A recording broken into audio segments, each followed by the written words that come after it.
Hello दोस्तों, नमस्कार। मैं बनेश स्वराज विष्णु अपने यूट्यूब चैनल दी एप्पल डायलॉग में आपका हार्दिक स्वागत करता हूं।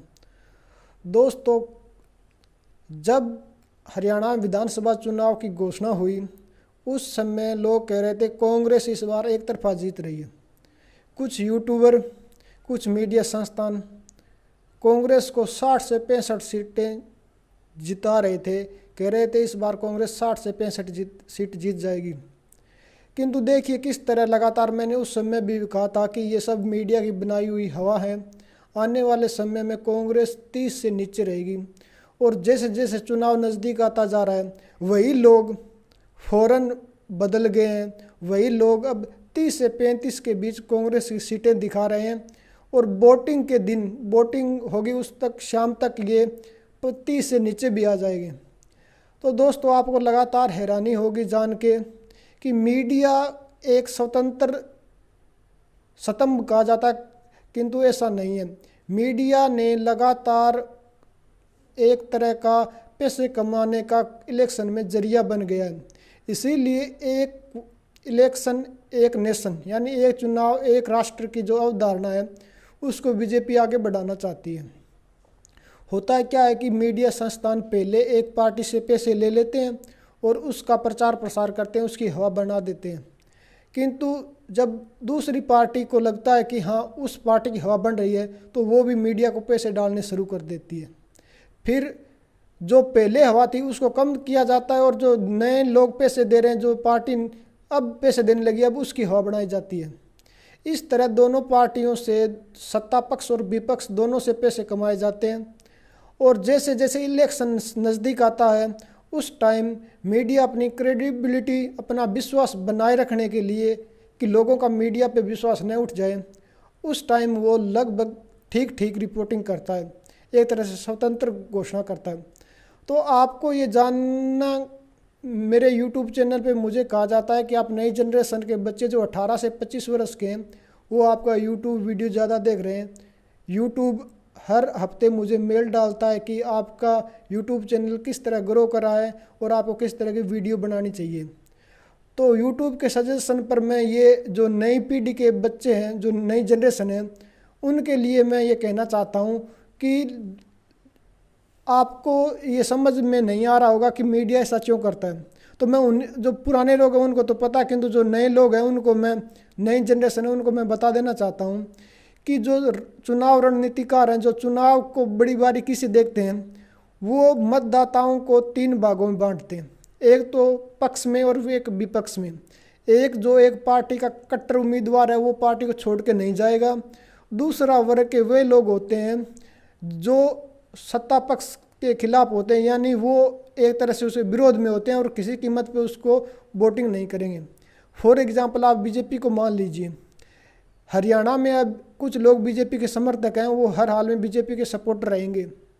दूसरी तरफ कुछ लोग हैं जो बीजेपी के विरोध में हैं, वो हमेशा ही बीजेपी के विरोध में रहेंगे चाहे कुछ भी हो जाए। किंतु इन दोनों के बीच एक तीसरा वर्ग भी होता है मतदाताओं का, जो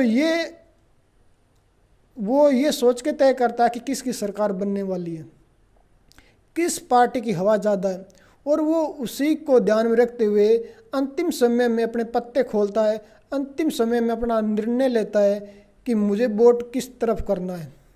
और जो आपको जान के हैरानी होगी कि ये जो तीसरा वर्ग है सबसे ज़्यादा ये निर्णायक होता है। सबसे बड़ा निर्णायक यही होता है, हार जीत का फैसला इसी वर्ग के हाथ में होता है, तीसरे वर्ग के हाथ में।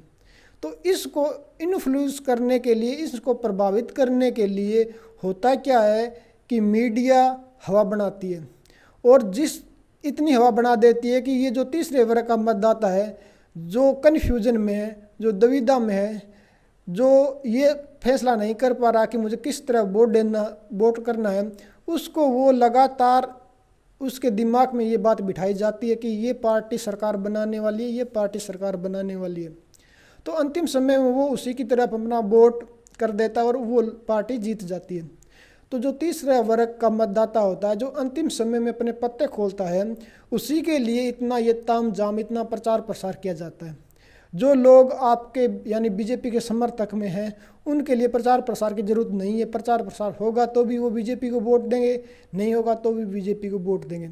दूसरी तरफ जो बीजेपी के विरोध में कितना ही देश में विकास हो जाए, कितना ही अच्छा कार्य हो जाए, उससे विकास और दूसरे अन्य कार्यों से उसे कोई मतलब नहीं है, उसका मतलब सिर्फ बीजेपी विरोध है, तो वो हमेशा बीजेपी के विरोध में ही रहेंगे।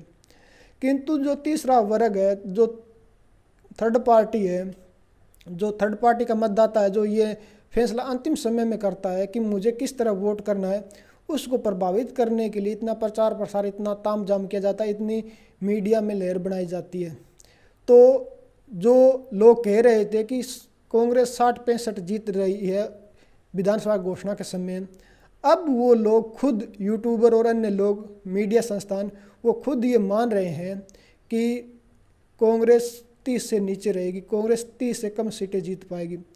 और ये जो निष्पक्ष अपना व्यू रखते हैं उनको तो पहले ही पता था कि कांग्रेस की हालत उतनी अच्छी नहीं है, गुटबाजी है, और ऊपर सेंटर में बीजेपी की सरकार है, इसलिए कांग्रेस चाह के भी उस कदर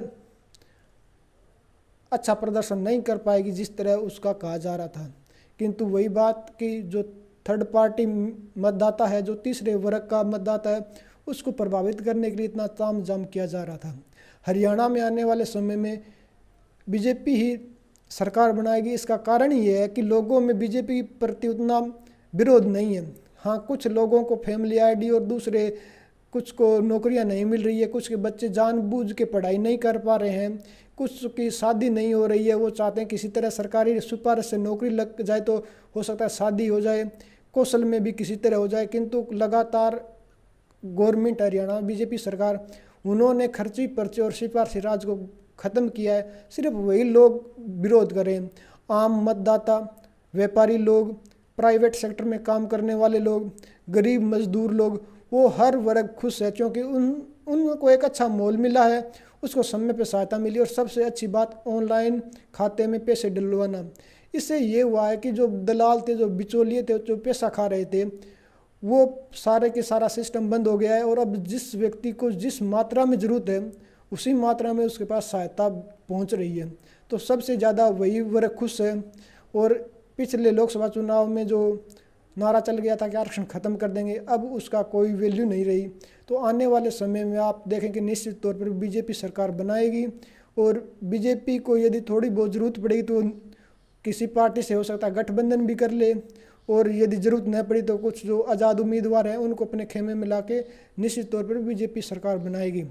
किंतु जो लोग कांग्रेस की हवा इसलिए बनाई गई थी मीडिया ने, ताकि राजनीतिक पार्टियों से मीडिया संस्थान पैसे वसूल सके, क्योंकि ये एक तरह का बिजनेस बन गया है कि आप एक बार एक पार्टी की लहर बनाएंगे, फिर उसको दबाने के लिए दूसरी पार्टी पैसे डालें, फिर उसकी लहर बनाएंगे, और अंत समय में आप जो एग्जैक्ट जो स्थिति है उसको क्लियर कर देंगे। इससे होता है क्या है, मीडिया संस्थान है वो पैसे भी कमा लेता है और अपनी क्रेडिबिलिटी भी बनाए रख पाता है।